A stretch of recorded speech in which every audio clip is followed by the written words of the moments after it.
Pointer, fantastic. Okay, so unfortunately the presentation is now on my right, so you will see the side of my face a lot. I hope that is okay. I suppose the slides are more important than my face. So yeah, I've been asked to present the general outline of this project to everybody.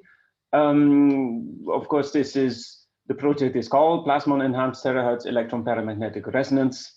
And I will try to explain why we think this is interesting, why we applied for a large quantity of money from the European Union, and then sort of briefly outline the steps that we need to take and who is involved. And then, of course, all the details will be given by the other speakers during these 3 mornings. So let's go through the first slide.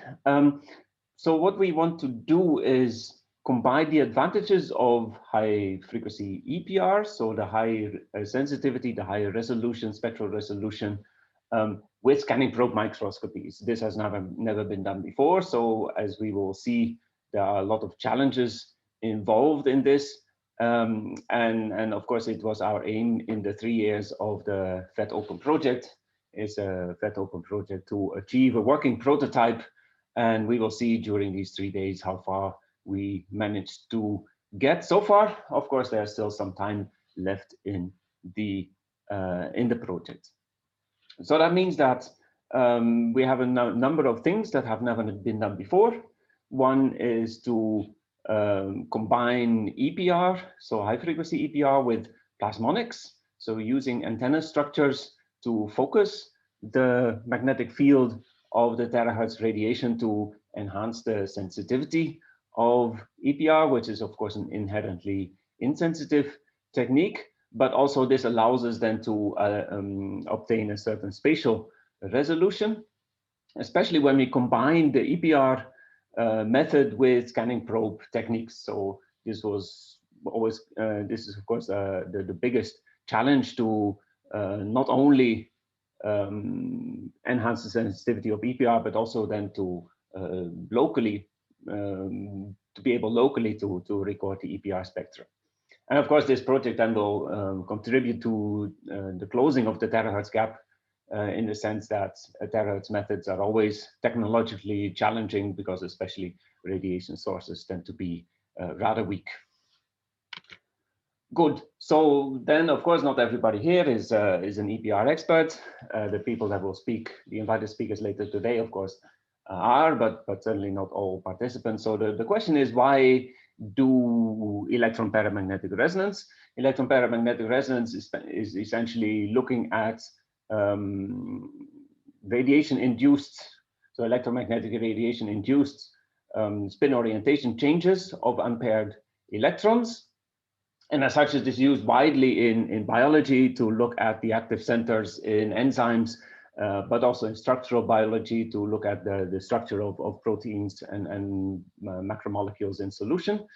It's used a lot in chemistry, and I'm sure that Alexander will talk a little bit about that, to look at the electronic structure of novel metal complexes, for example. It's used in material science, looking at, especially at defects, at aging processes in membranes, that sort of thing. But also, of course, in physics.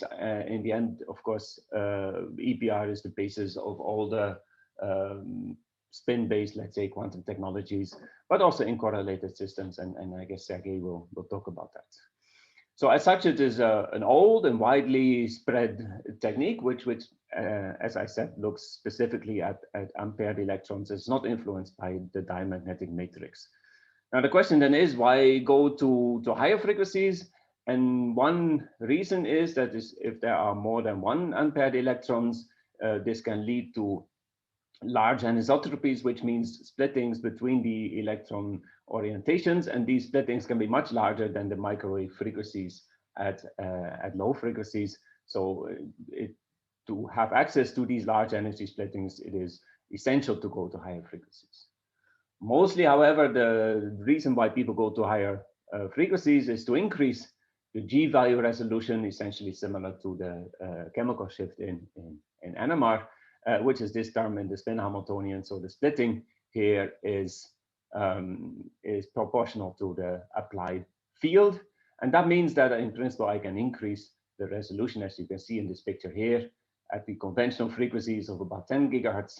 There is no structure in this resonance line, but then going to hundreds of gigahertz, you can clearly resolve all three components of the G tensor.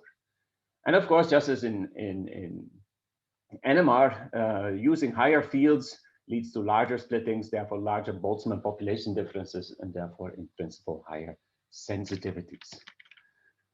Good. Well, that's EPR. Why do the microscopy? Well, what we want to do is not just the imaging, but also the spectroscopic microscopy, essentially looking at the EPR spectrum at different points in the sample. And of course, that means that in a heterogeneous system, I can look at the properties and the electronic structure of different points in this sample. And of course, at terahertz frequencies, the free space wavelength is much smaller than in the microwave range, so we can resolve smaller components. So you can look at this picture here, for example. At conventional frequencies, the free space wavelength is more or less the size of a chicken egg, and we are more or less in a sort of the size of the frog egg. Of course, using our plasmonics, we will focus the terahertz magnetic field in even a smaller volume.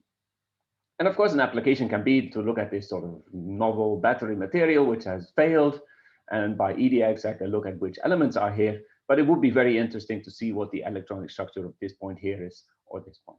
And this is essentially why we are trying to combine the EPR spectroscopy with microscopic techniques.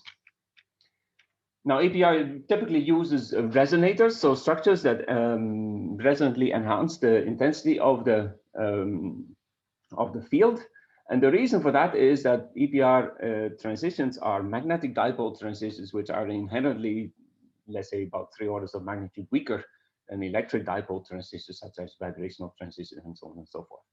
So that means that typically at conventional frequencies, people would use a cylindrical resonator, as I've shown here, or what we have done in my group is to develop other resonators in case we want to look at flat samples, for example.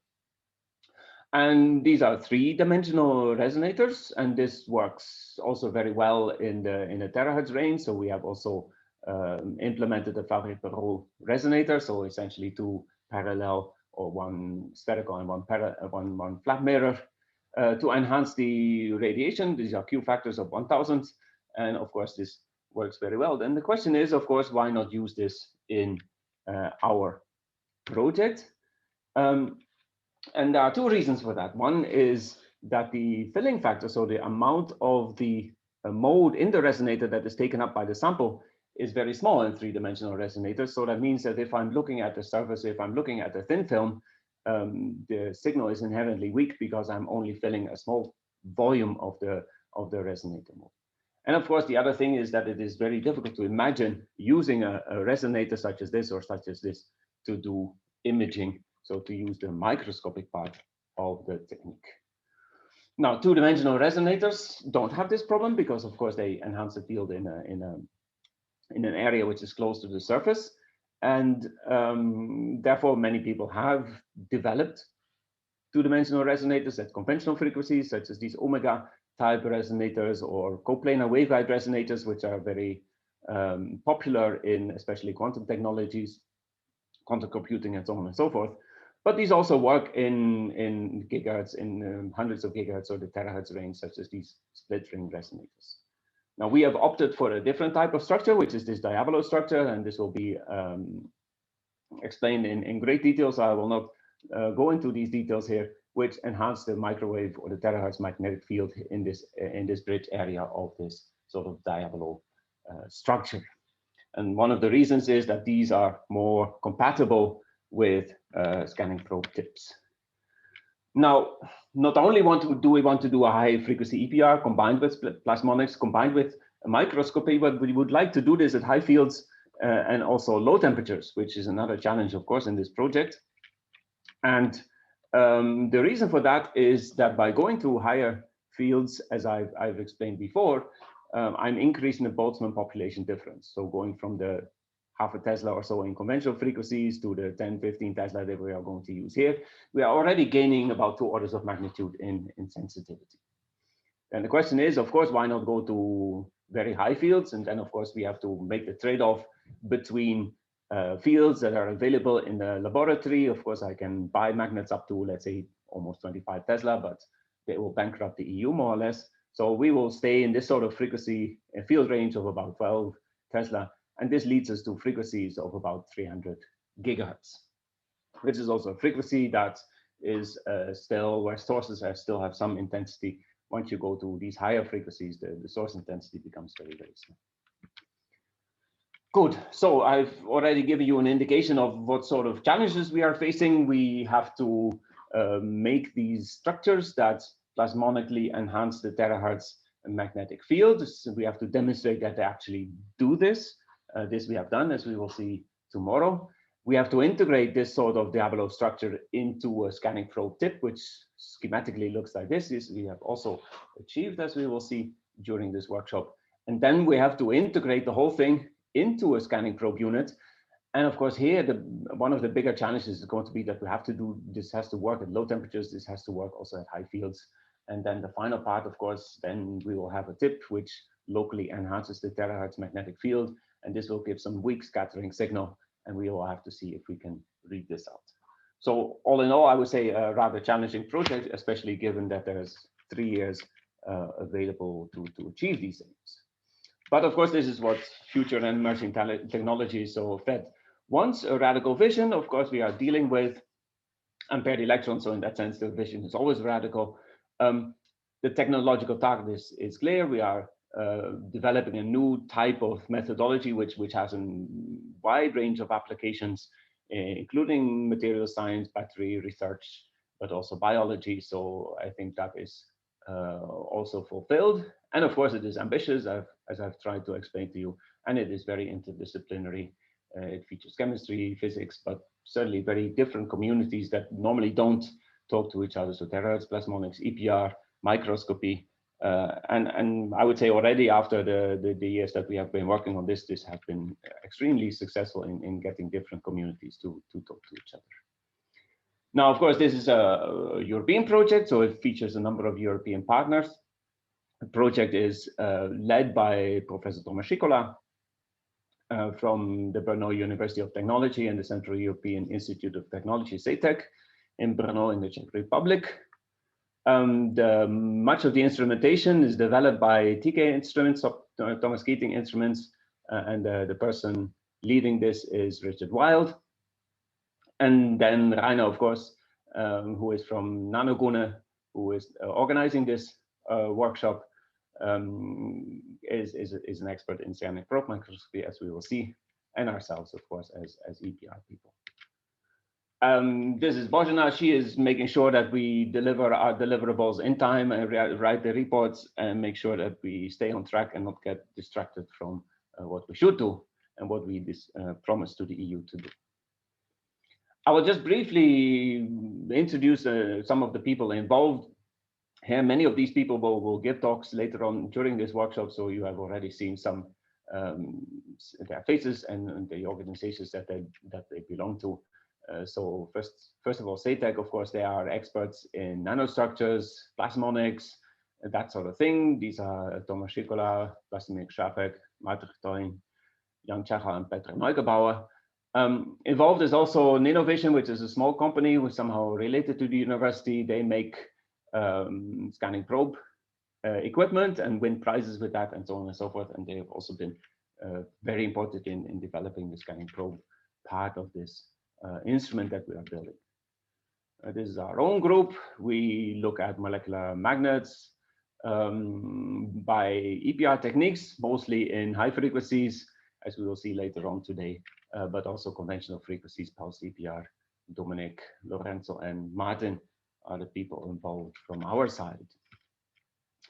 And then we have, of course, Nanogune, Rainer Hillebrand, and then Shurchen, Elisaveta, Nikolina, and Katarina Rowenska are the people that were involved from them. They are experts in terahertz and infrared nanoscopy, looking at the scattering from a tip, so near field spectroscopy.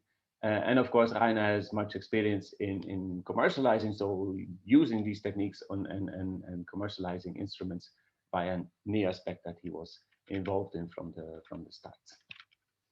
And then finally, Thomas Keating. Thomas Keatings are experts on terahertz quasi-optics. They develop also things that go up in satellites by the European Space Agency. So they do very important things. And I would say there is no state-of-the-art high-frequency EPR spectrometer that they are not involved in some way. And of course, this is led by Richard Wild, and the people involved have been Alisa Leavesley and Kevin Pike. Interestingly, this is a company, Thomas Keating Limited, that goes back to the 18th century. At that point, of course, they sold chemical powders. So it's interesting to see how a company can change their business over the centuries in this case. Now, just to sort of encourage people that have submitted this type of proposal and have been unsuccessful, we were very unsuccessful the first time around in 2016. Our score, 4.65 out of 5, doesn't sound so bad, but this was certainly below the cutoff. But then we just said, what the heck, we sort of made minor changes and resubmitted it and got a score of 5.0 out of 5, which of course was rather nice, because then we got funded. There was 7% of funding rate, success rate in this particular call. And this gives us just shy of 3 million euros to play with. Then part of what we promised to do is, of course, workshops for the scientific communities. We had one in the Kleinwassertal in Austria 2 years ago. And now, of course, this is the workshop nominally in San Sebastian, but of course, as we know, it's online, where we interact with the scientific community. So this is us, let's say. This is more or less the last meeting we had in person in 2019 in Stuttgart. So this is this equipment being set up. This is many of the people that are involved in the project. So this is us. And one of the aims of this workshop is then to disseminate to the scientific community. I have taken this as a sort of simple picture of the scientific community. So this is who you are. And of course, we are here to learn, because we are a very interdisciplinary project. So there's many of these areas where we are not experts. We are here to learn about terahertz science. We are learning about materials that can be interesting. We are learning about microscopy and the state of the art in this area. So this is one aim of these workshops. And of course, the other aim is the support of early career researchers. Many of the people involved in this project will give talks later on during this workshop. So they have a first chance to present themselves and present their work on an international stage. I think this is very, very important. It's not only the old people that get to talk, but also the young and promising people. And of course, we like to sort of spread the message that we think that plasmon-enhanced terahertz EPR microscopy is an interesting thing to do. And if we plant these seeds in the early career researchers, they will go on and spread the message and be influenced in a positive way by this work. Good. So what did we achieve? Well, when we first started to talk about this, we had some idea of putting a Diablo on an AFM tip, and this is more or less where we got stuck.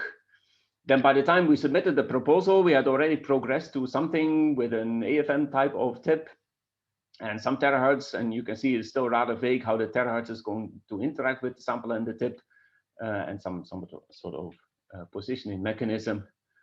Then in the first year of the project, we progressed to something like this. So we had some high quality drawings, and now we have solved the problem how to get the terahertz to the sample and so on and so forth. This was then our first evaluation meeting. This is then where we had progressed to. And then finally, we have made this a reality, which I think is quite astounding, that in 2.5 years or so, we can go from this sort of picture to this sort of reality. And this is then what the equipment looks like at this time. And of course, the first results that we achieved with it will be presented during the workshop. I will not do this. This is done by the people that actually did the work.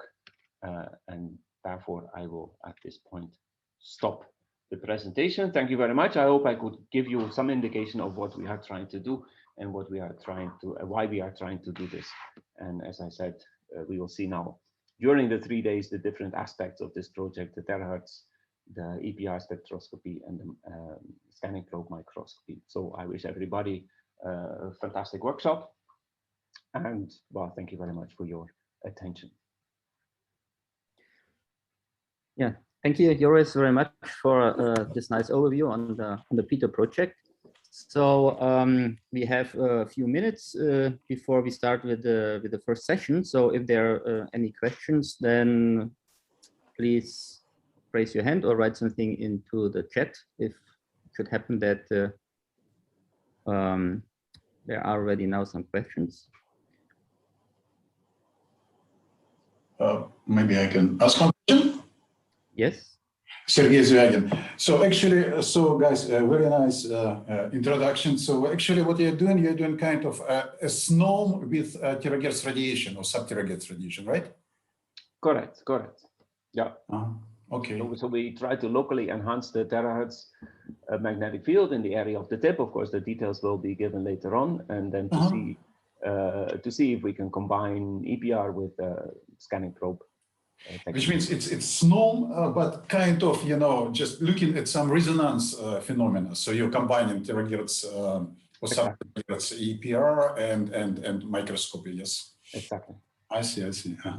Why did you call it plasmon assisted? So where these plasmons came from?